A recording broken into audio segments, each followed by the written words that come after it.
Hola, ¿qué tal? Muy buenas noches. Soy la doctora Karina Peñaflor Juárez. Estamos celebrando el Día Mundial de la Donación de Sangre de Cordón Umbilical. Y bueno, agradezco la invitación a Cordón Vital para realizar esta presentación de este webinar. Y les voy a hablar un poco del marco regulatorio para el manejo y disposición de células troncales hematopoyéticas, esto abarcando no solo la sangre placentaria o sangre de cordón umbilical, sino también lo que tiene que ver con sangre periférica movilizada. Este tema pues es muy importante destacarlo, ya que la regulación o el marco legislatorio en nuestro país a veces lo tenemos un poco olvidado. Y bueno, pues cuando tenemos visitas por la autoridad sanitaria, debemos de dar cumplimiento a lo que dice la Ley General de Salud, los reglamentos y las normas, ¿no? Entonces, bueno, primero habremos un poco del antecedente de los trasplantes de células troncales hematopoyéticas, en ese entonces de médula ósea, realizados por primera vez por el doctor Thomas en 1957. Se realizó en humanos el primer trasplante y muchos años después, en 1979, en nuestro país, se realiza el primer trasplante de médula ósea en el Instituto Nacional de la Nutrición, Salvador Subirán. Y bueno, de ahí pues se desata todo este tema de trasplantes. Lo que tiene que ver con la sangre de cordón umbilical, pues esto sucede en 1988. Se realiza el primer trasplante de cordón umbilical, lo realiza la doctora Eliane Glugman en París, Francia, en un paciente con una anemia de Fanconi, quien su donante fue su hermanita. Entonces, dado que era el primer trasplante en el mundo con este tipo de células y no había una legislación en Estados Unidos que permitiera este tipo de trasplantes, pues el paciente se trasladó a Francia y ahí fue donde se realizó ese trasplante exitoso a través de una donación dirigida. Después de ese antecedente, bueno, se realiza la apertura del primer banco de sangre de cordón umbilical en Estados Unidos y de ahí, bueno, pues está a la fecha.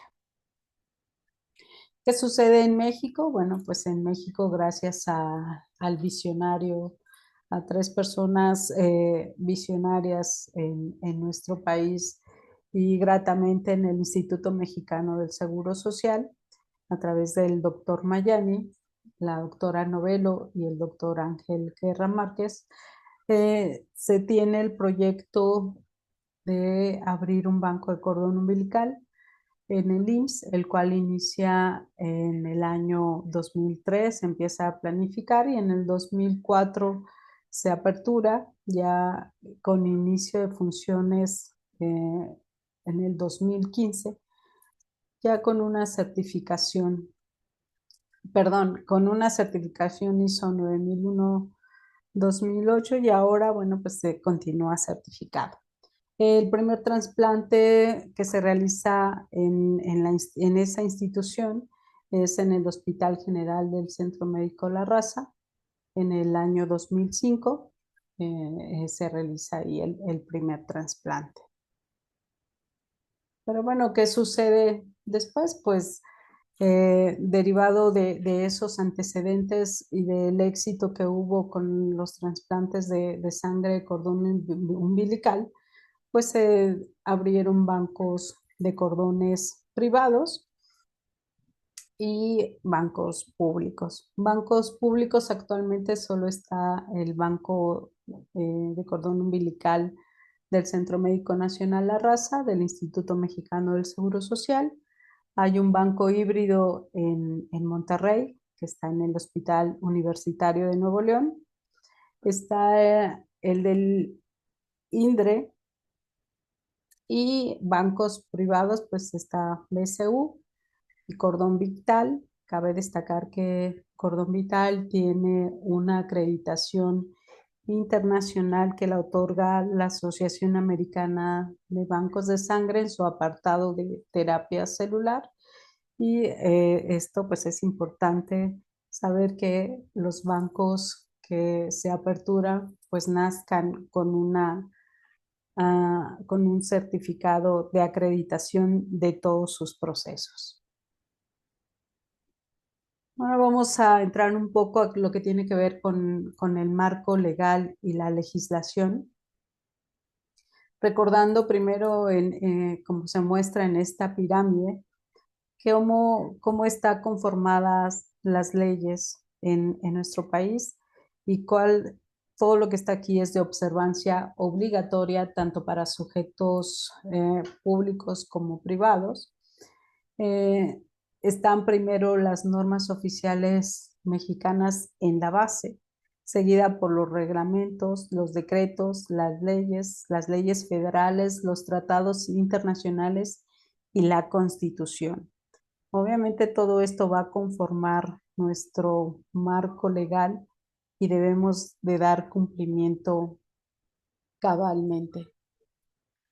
La Ley General de Salud ya en su artículo 315, que fue reformado en el 2015, informa que los establecimientos de salud que requieren de licencia sanitaria van a ser aquellos que se dediquen a la extracción, análisis, conservación, preparación y suministro de órganos, tejidos y células, ¿no? También está y aborda a los trasplantes de tejidos, órganos y células, los bancos de órganos, tejidos, neumáticos y células, los servicios de sangre, la disposición de células troncales, que es lo que nos compete para esta plática, los establecimientos de medicina regenerativa.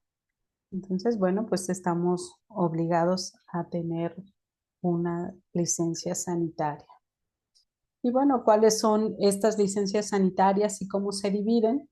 Pues vamos a tener licencias sanitarias para trasplante, aquellos que se dedican a realizar trasplante de órganos, tejidos y células. Estas licencias sanitarias pueden dividirse o la COFEPRIS emite licencias sanitarias de acuerdo al giro de cada establecimiento. Si un establecimiento solo trasplanta, por ejemplo, riñón, pues entonces tendrá su licencia sanitaria para el trasplante de riñón.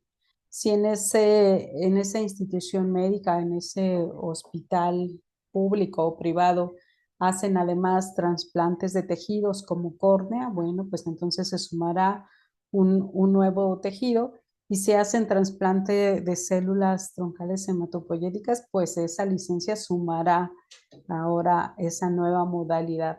Así que las licencias pueden ser otorgadas para el trasplante de un solo órgano, de un tejido o de una célula o para un conjunto de ellos. También existe otra licencia sanitaria que se llama de medicina regenerativa. Esto es para aquellos establecimientos que se dedican al manejo de células no hematopoyéticas y que se utilicen para la regeneración de algún tejido en específico, como puede ser células mesenquimales, células provenientes, células no hematopoyéticas, ¿no? Que van a requerir esa licencia sanitaria. Y están las licencias sanitarias para un centro de colecta de células troncales, que aquí vamos a englobar tanto a los bancos de sangre de cordón umbilical como a los centros de colecta de sangre periférica movilizada. Y también está la licencia sanitaria para el banco de células troncales. Entonces, con esa modificación que hubo en el 2015, se separaron o se dividieron en 4 licencias sanitarias. No necesariamente todos los establecimientos van a tener las 4, hay quienes van a tener solo 2 licencias o una licencia según sea el caso y según sea el giro del establecimiento. La Ley General de Salud en ese contexto, pues obliga o mandata a que todo establecimiento que se dedique a este manejo de células troncales hematopoyéticas, pues deberá contar con un responsable sanitario. Aquellos que tengan o que extraigan órganos, tejidos y células deberán de contar con un comité interno de coordinación para la donación de órganos y tejidos, que aquí no abarcaría a los centros ni bancos de células troncales hematopoyéticas, sino es exclusivamente para los de donación de órganos y tejidos. Pero, perdón, sí habrá este comité estará presidido por el director general o su inmediato inferior. Ojo, que tiene que ser médico, no puede ser ningún otro profesional distinto al personal médico. Y aquí es donde está un poco confuso si vemos con el párrafo, con el segundo párrafo que habla de tener eh, una coordinación, un comité para la coordinación de donación y órganos y tejidos. Aquí dice que este comité será el responsable de hacer la selección del establecimiento de salud que cuente con un programa de trasplante autorizado al que enviará los órganos, tejidos o células. A veces estas redacciones que encontramos en la Ley General de Salud genera confusiones, porque si en el primer párrafo solo me está hablando de órganos y tejidos y en este tercer párrafo ya incluye a las células, esto hace que cuando tengamos una visita de la autoridad sanitaria, pues el verificador va a interpretar esta ley, perdón. O sea, así que para ellos podrán exigirnos tener este comité si para su entender es imprescindible que se tenga, o bien dirá no es necesario ese comité porque no lo dice en el párrafo primero. Así que de esto se deriva algunas consultas que se han realizado a la autoridad sanitaria para aclarar este tema. Obviamente para tener licencias, pues como ya lo mencionamos, es estrictamente indispensable tener un responsable sanitario, recordando que este responsable sanitario debe ser médico, que, que además no es solo que sea médico, sino que demuestre la competencia para, para lo cual va a ser responsable sanitario. El personal de salud debe de tener la competencia para realizar las actividades que así se encuentran contempladas y descritas en manuales de procedimientos.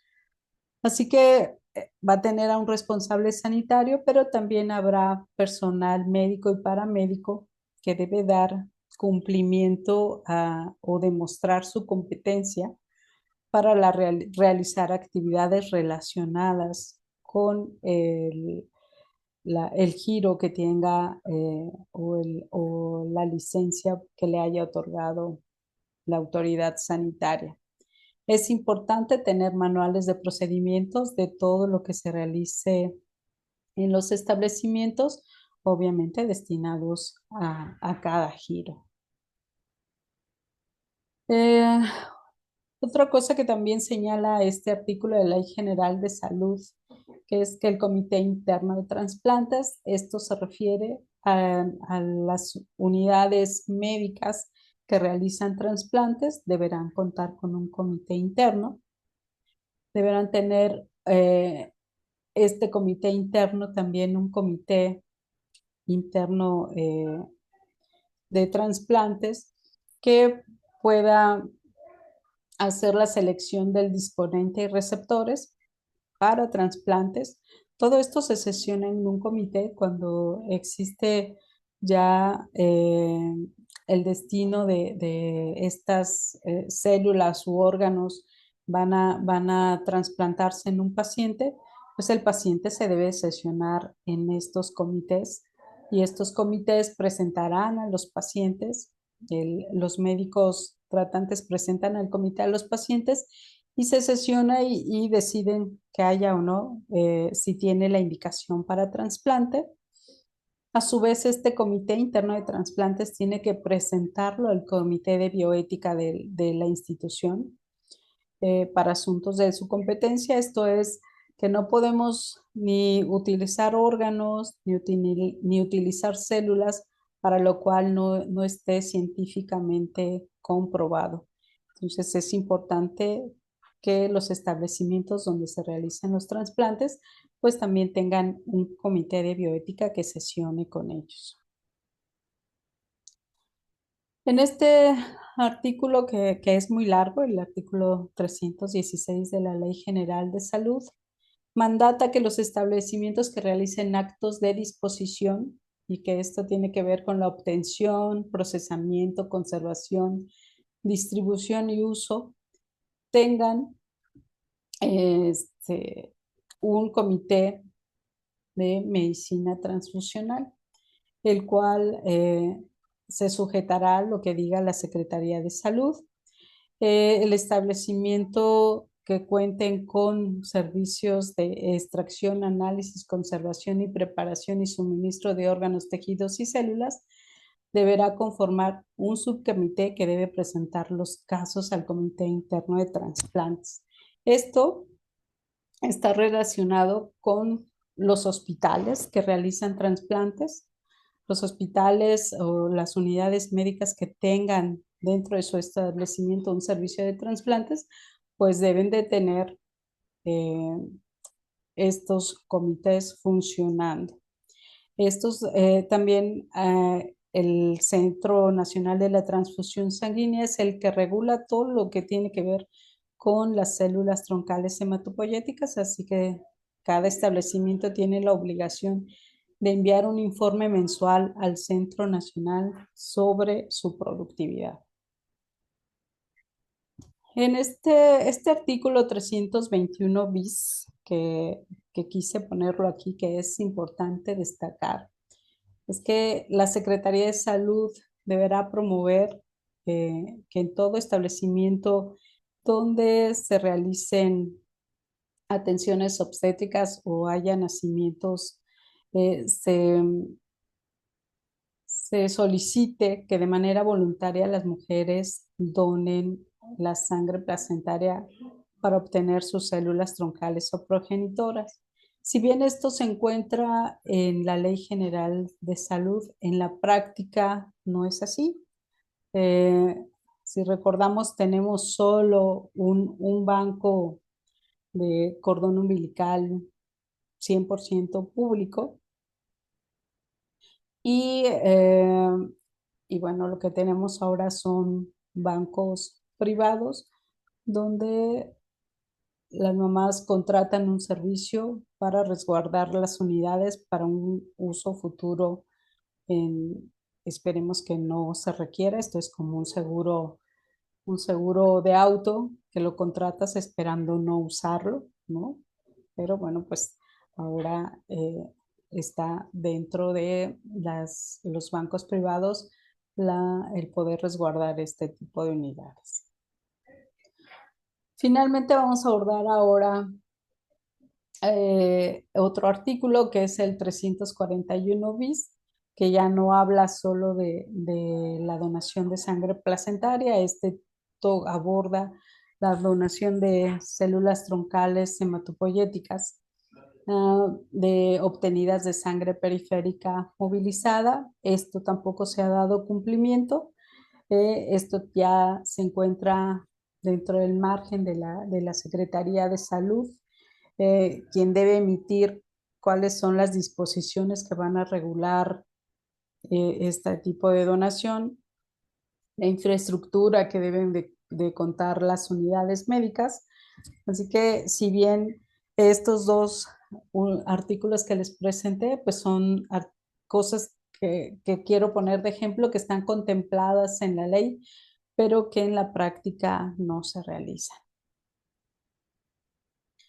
Obviamente, para los programas de trasplante hay que cumplir con una infraestructura, ¿no? Las unidades de trasplante no hay tantas en el país y muchos nos preguntamos por qué. Bueno, pues porque estas unidades son unidades muy especializadas que deben cumplir con muchos criterios para poder tener unidades de trasplantes, como son tener al lado atención de urgencias, ¿no? Que tengan en las áreas de trasplantes tomas de oxígeno, conexiones eléctricas especiales, habitaciones con baño completo, áreas destinadas para el régimen de acondicionamiento de los pacientes, para el manejo de complicaciones posteriores, vestidores para el personal médico, esclusas para visitas, sellado de habitaciones, habitaciones con baños completos,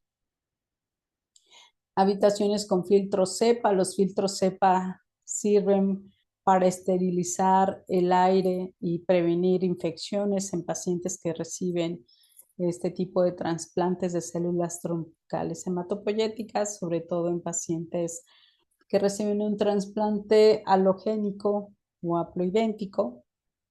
Puede ser que en algunos no se necesiten estos tipos de filtros, como en aquellos pacientes que reciben un trasplante autólogo. Las áreas deben estar con temperatura controlada.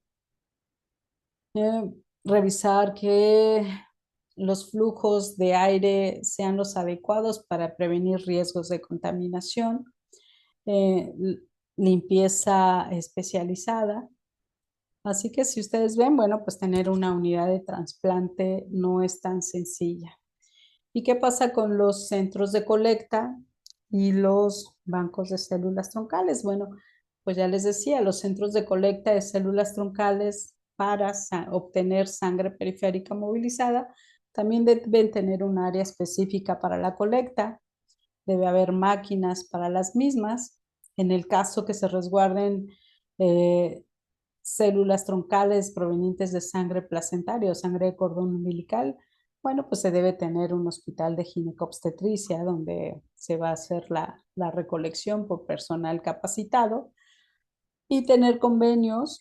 Los centros de colecta de células troncales deben tener convenios de colaboración con un banco de células troncales o bien tener un banco de células troncales con su propia licencia sanitaria. Entonces, para los bancos de células troncales, que como ya vimos, también requieren un tipo de licenciamiento especial, pues son bancos que puedan realizar cuentas de CD34, tener cargas o realizar cargas virales, hacer viabilidad celular, hacer reducción de volumen, hacer cultivos clonogénicos, perdón, ahí está mal escrito, esto es opcional, no es obligatorio. Tener convenios de colaboración con bancos de sangre para la serología, el NAT, la realización del grupo sanguíneo, cultivos microbiológicos, inmunofenotipo y rastreo de anticuerpos. ¿Por qué pongo estos signos de interrogación? Pues porque nos han generado algunas dudas. Fíjense que, como ya les decía, el Centro Nacional de la Transfusión Sanguínea es quien regula lo que tenga que ver con células troncales hematopoyéticas. Pues en el numeral de esa norma en el 4.14 nos faculta para que estos bancos tengan o envíen el estudio de sus donantes a un tercero, ¿no? Siempre y cuando tengamos el soporte documental de las actividades realizadas. Entonces, esto también ha servido un poco de controversia y ha generado consultas para varios centros de colecta de células troncales y para los propios bancos de células troncales, porque la autoridad sanitaria exige que dentro de las instalaciones se cuente con estos equipos para hacer serología INAT, pero si la norma oficial mexicana no me lo está obligando, no tendrían por qué exigírmelo. Entonces, esto también ha generado que se hagan consultas y escritos libres a la autoridad sanitaria solicitándole se pronuncie al respecto, de tal manera que hasta el momento pues nadie ha recibido una respuesta y seguimos pues esperando ver cuál va a ser el pronunciamiento de la autoridad sanitaria y esperamos que la autoridad sanitaria obviamente colabore con el Centro Nacional de la Transfusión Sanguínea para que puedan darnos respuesta a esta interrogante. Miren lo que sucede en nuestro país referente a la tasa de trasplantes de este tipo de células troncales hematopoyéticas es muy baja, ¿no? Eh, Se hizo un estudio y los trasplantes que se realizan son de 5 a 6 por año en nuestro país. Este es un estudio viejito de ahí del 2018. Pero bueno, comparamos con lo que tiene España. España tiene una tasa de trasplante muy alta, de 77 trasplantes por millón de habitantes, y habiendo realizado 3.717 procedimientos. Sin embargo, en México tan solo se reportaron al Centro Nacional de la Transfusión Sanguínea un total de 774 trasplantes, que representa un 20% de lo que hace España. Así que estamos, pues, en cuanto a nuestra productividad en trasplantes, muy baja. Hay pacientes que requieren de un trasplante y que no tienen ah, cerca una unidad de trasplantes, una unidad médica que pueda otorgarles este procedimiento. En el Centro Nacional, pues tienen registrados 114 establecimientos, 38 con licencias como centros de colecta, 30 como banco de células troncales, 51 con licencia para trasplante y 21 con licencia para medicina regenerativa. Esto es lo que tiene registrado el Centro Nacional. Es una información del 2023. Vamos como con un poco de desfase de la información del año. Para marzo del siguiente año seguramente saldrá la información del 2024, esperando que tengan o haya incrementado el registro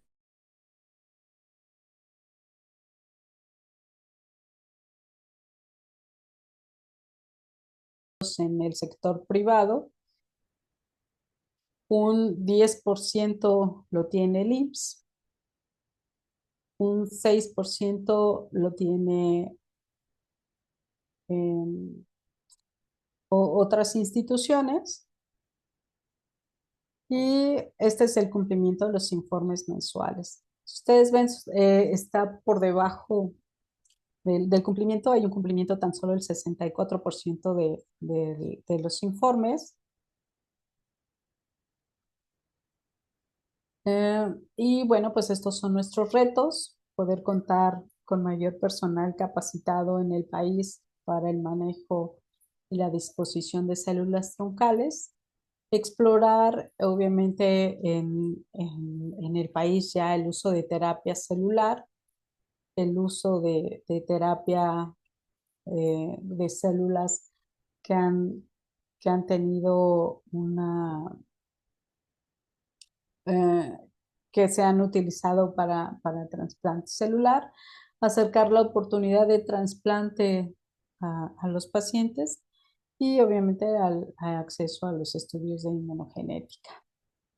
Entonces vemos que la tasa de trasplante en nuestro país pues está por debajo de lo que sucede en Europa e incluso en Latinoamérica, y existe una necesidad imperante de tener una norma oficial mexicana para la disposición de células troncales y terapia celular. No la existe, con la que evalúan a los centros de trasplante, a los bancos de células troncales, a los centros de colecta de células troncales. Es con una norma de banco de sangre, que no debiera ser, ya que son procesos similares pero diferentes, y obviamente el trabajo colaborativo interinstitucional. Espero que esta plática les sea de utilidad y pues quedo atenta a sus preguntas. Muchas gracias.